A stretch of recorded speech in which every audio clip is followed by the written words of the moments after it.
უცხოური კრედიტების და გრანტების ნაწილზეც მინდა თქვენი ყურადღების გამახვილება, ხომ? ანუ აქაც ჩანს გარკვეული, ესე ვთქვათ, ტენდენციები, ხო? იქნება ეს საინვესტიციო გრძელვადიანი შეღავათიანი კრედიტების ნაწილში, მიზნობრივი გრანტების შესრულებაში, ხო? ანუ და ასე შემდეგ. აი აქ რა ხდება? ამ ნაწილშიც აშკარად ვხედავთ, რომ ესე ვთქვათ, ჩამორჩენები არის.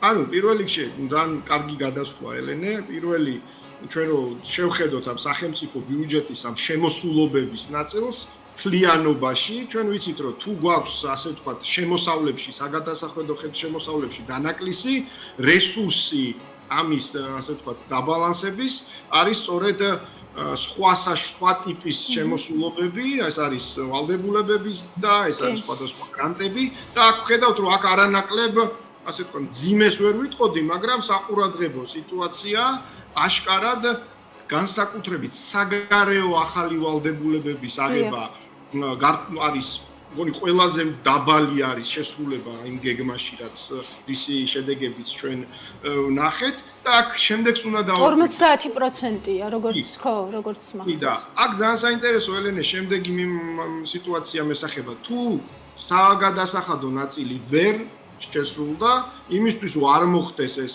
დავიწყებული სიტყვა სეკვესტრი არ ვახსენოთ, მნიშვნელოვანი არის სხვა შემოსულობებით, ასე ვთქვათ, დაბალანსება ბიუჯეტის და აქ რა სიტუაცია გვაქვს. ხედავთ რომ უფრო გართულებულია, ბევრად უფრო გართულებული და გაძვირებული იქნება სავარაუდოდ პატამახსენა მგონი ეს გლობალური სავაჭრო ომები, რა თქმა უნდა, ეს გამოიწვევს თვითონ საკრედიტო რესურსის გაძვირებას მსოფლიოში და შესაბამისად რა რესურსიც რჩება საქართველოს მთავრობას, ეს არის ადგილობრივი რესურსების მობილიზება და მე აქ ყველაზე მეტად დავაკვირდებოდი, როგორი იქნება სიტუაცია დაკავშირებული პირველ რიგში ამ სახაზინო ფასიანი ქაღალდების ემისიის ნაწილში, რადგანაც არ გამოვრიცხავ, მხოლოდ ამ შეტებზე ვსპეკულირებ, მაგრამ არ გამოვრიცხავ მაგალითად ისეთი წყაროები, როგორიც არის მაგალითად საპენსიო ფონდის წყაროები, ეს გახდეს აი ამ დანაკლისის ასე ვთქვათ, ამოვსების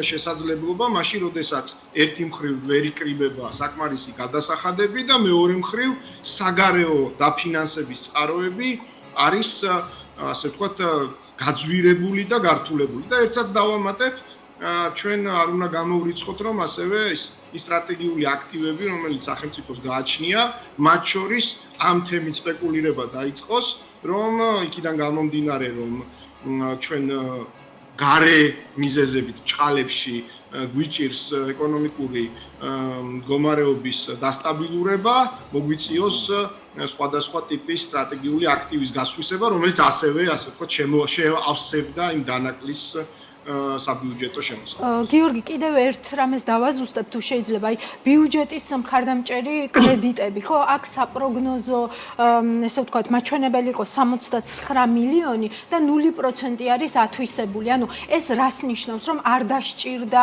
ფული მთავრობას და არ ისესხა და შემდეგ შეუძლია რომ ისესხოს თუ აი ეს რომ განგვიმარტო, რა ხდება და აქ ამაზეც საუბრობ თუ არა მათ შორის, რომ შეიძლება იყოს მნიშვნელოვნად ესე ვთქვათ გაძვირებული ეს კრედიტი, იმიტომ რომ ჩვენ ვიცით რომ ვთქვათ stand-by პროგრამა IMF-ის რასაც ითვალისწინებდა, რეალურად დაახლოებით ასეთ რაღაცას ითვალისწინებდა, რომ რთულ ვითარებაში ვთქვათ ეს ფული, ეს SDR-ები ხელმისაწვდომი ყოფილიყო მთავრობისთვის, ხო?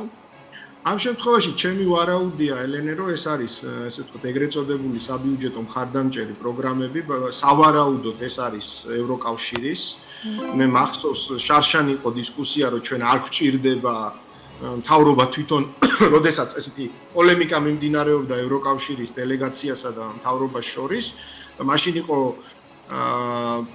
მთავრობის მიერ ქართული ოცნების უпроსორედ მიერ გაცხადებული რომ მათ არ ჭირდებათ ასეთი საბიუჯეტო მხარდაჭერის პროგრამები მაინც როგორც ჩანს გათვალისწინებული იქნა ბიუჯეტში მცირე ზომით ასეთი სახსრები, მაგრამ ჩვენ ყველა ვიცით რომ ასეთი საბიუჯეტო მხარდაჭერის დროს კონკრეტული ქვეყნისთვის საჭირო რეფორმების განხორციელება არის წინაპირობა ასეთი საბიუჯეტო მხარდაჭერის, ანუ პირობითად ევროკავშირი ფინანსურად გეხმარება, რომ განახორციელო კონკრეტული რეფორმა თუ რეფორმები პირობითად საჯარო ადმინისტრირების და ამ პროცესს იფინანსებს და ამავდროულად ფინანსურად გეხმარება მის ძელვადიან რეალიზებაში. აქ ისევ გვაქვს საქმე რასთან, ხო აქ ეს არის სწორედაც აი ეს შეუქცევადი ფაქტიურად უკვე პროცესი დეინტეგრაციის ევროსტრუქტურებთან და დასავლეთთან, როდესაც ბიუჯეტი მიზანმიმართულად უარს ამბობს ასეთი ტიპის ხარდაჭერის მიღებაზე და უარს ამბობს სინამდვილეში ქვეყნის რეფორმის წინ წაწევაზე. მე ვფიქრობ, ეს შემთხვევაა, როდესაც სავარაუდოდ ეს თანხები არ იქნება გამოყენებული. უბრალოდ აქ უკვე მგონი ორმხრივია ეს, ასე ვთქვათ, არ სურვილი თანამშრომლობა. არც და ვერც. კი, მესმის, რასაც მე ვუყურებ. ვერც ეს კომბინაცია არის. კი, ბატონო, მესმის.